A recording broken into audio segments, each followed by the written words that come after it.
S, ಬುಧವಾರ ಸಂಪುಟದಲ್ಲಿ Covid ಹಗರಣದ ವರದಿಯನ್ನ ಮಂಡನೆ ಮಾಡ್ತೀವಿ. ವರದಿಯಲ್ಲಿ ಏನಿದೆ ಅನ್ನೋದು ಗೊತ್ತಿಲ್ಲ. ಕ್ಯಾಬಿನೆಟ್ನಲ್ಲಿ ಚರ್ಚೆ ಮಾಡ್ತೇವೆ.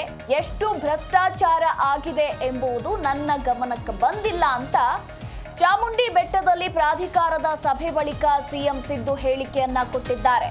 ಕುಂಬಳಕಾಯಿ ಕಳ್ಳ ಅಂದ್ರೆ ಸುಧಾಕರ್ ಹೆಗಲು ಮುಟ್ಟಿ ನೋಡೋದು ಯಾಕೆ ಅಂತ ಇದೇ ಸಂದರ್ಭದಲ್ಲಿ ಸಿಎಂ ಪ್ರಶ್ನೆಯನ್ನ ಮಾಡಿದ್ದಾರೆ. ಬುಧವಾರ ಇನ್ನೇನು ನಾಳೆ ಸಂಪುಟದಲ್ಲಿ ಕೋವಿಡ್ ಹಗರಣದ ವರದಿಯನ್ನ ಮಂಡನೆ ಮಾಡ್ತೀವಿ ಅಂತ ಸಿಎಂ ಸಿದ್ದು ಹೇಳಿಕೆಯನ್ನ ಕೊಟ್ಟಿದ್ದಾರೆ. ವರದಿಯಲ್ಲಿ ಏನೇನಿದೆ ಅನ್ನೋದು ನನಗೂ ಕೂಡ ಗೊತ್ತಿಲ್ಲ. ಕ್ಯಾಬಿನೆಟ್ನಲ್ಲಿ ಈ ಬಗ್ಗೆ ಚರ್ಚೆಯನ್ನ ಮಾಡ್ತೀವಿ. ಎಷ್ಟು ಭ್ರಷ್ಟಾಚಾರ ಆಗಿದೆ ಎಂಬುದು ನನ್ನ ಗಮನಕ್ಕೂ ಕೂಡ ಬಂದಿಲ್ಲ. ಕುಂಬಳಕಾಯಿ ಕಳ್ಳ ಅಂದ್ರೆ ಸುಧಾಕರ್ ಹೆಗಲು ಮುಟ್ಟಿ ನೋಡ್ಕೊಳ್ಳೋದು ಯಾಕೆ ಅಂತ ಚಾಮುಂಡಿ ಬೆಟ್ಟದಲ್ಲಿ ಪ್ರಾಧಿಕಾರದ ಸಭೆ ಬಳಿಕ ಸಿದ್ದರಾಮಯ್ಯ ಹೇಳಿಕೆಯನ್ನ ಕೊಟ್ಟಿದ್ದಾರೆ.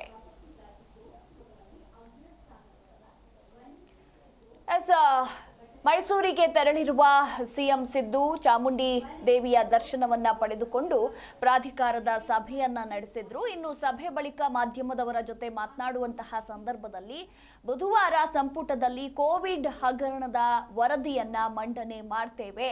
ಎಷ್ಟು ಭ್ರಷ್ಟಾಚಾರ ಆಗಿದೆ ಅನ್ನೋದು ನನ್ನ ಗಮನಕ್ಕೂ ಕೂಡ ಬಂದಿಲ್ಲ.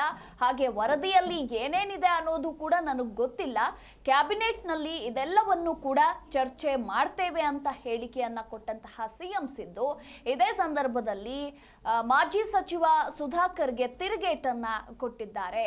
ಕುಂಬಳಕಾಯಿ ಕಳ್ಳ ಅಂದ್ರೆ ಸುಧಾಕರ್ ಹೆಗಲು ಮುಟ್ಟಿ ನೋಡ್ಕೊಳ್ಳೋದು ಯಾಕೆ ಅಂತ ತಿರುಗೇಟನ್ನ ಕೊಟ್ಟ ಸಿಎಂ ಸಿದ್ದು.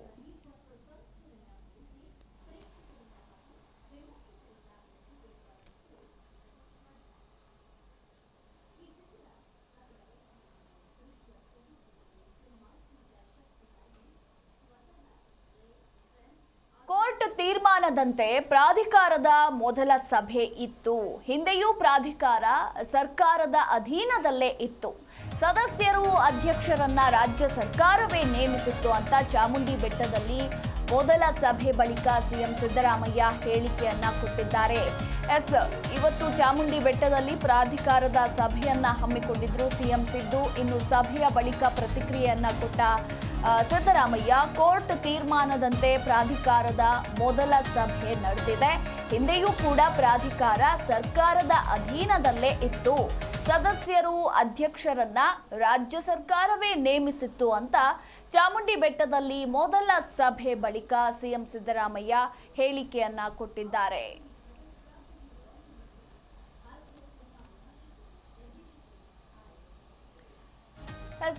ಇವತ್ತು ಚಾಮುಂಡಿ ಬೆಟ್ಟದಲ್ಲಿ ಪ್ರಾಧಿಕಾರದ ಮೊದಲ ಸಭೆ ನಡೆದಿದ್ದು ಸಾಕಷ್ಟು ಕುತೂಹಲ ಕೂಡ ಮೂಡಿಸಿದೆ. ಇನ್ನು ಸಭೆಯ ಬಳಿಕ ಪ್ರತಿಕ್ರಿಯೆಯನ್ನ ಕೊಟ್ಟಿರುವಂತಹ ಸಿಎಂ ಸಿದ್ದರಾಮಯ್ಯ, ಕೋರ್ಟ್ ತೀರ್ಮಾನದಂತೆ ಪ್ರಾಧಿಕಾರದ ಮೊದಲ ಸಭೆ ನಡೆದಿದೆ. ಹಿಂದೆಯೂ ಕೂಡ ಪ್ರಾಧಿಕಾರ ಸರ್ಕಾರದ ಅಧೀನದಲ್ಲೇ ಇತ್ತು. ಸದಸ್ಯರು ಅಧ್ಯಕ್ಷರನ್ನ ರಾಜ್ಯ ಸರ್ಕಾರವೇ ನೇಮಿಸಿತ್ತು. ಈ ಬಾರಿಯೂ ಕೂಡ ಕೋರ್ಟ್ ತೀರ್ಮಾನದಂತೆ ಮೊದಲ ಸಭೆ ನಡೆದಿದೆ ಅಂತ ಸಿಎಂ ಸಭೆಯ ಬಳಿಕ ಪ್ರತಿಕ್ರಿಯೆಯನ್ನ ಕೊಟ್ಟಿದ್ದಾರೆ.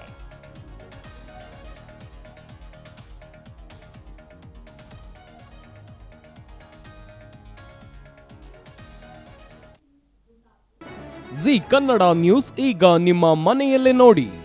ಎಲ್ಲ ಕೇಬಲ್ಗಳಲ್ಲಿ ಈಗ ಲಭ್ಯ.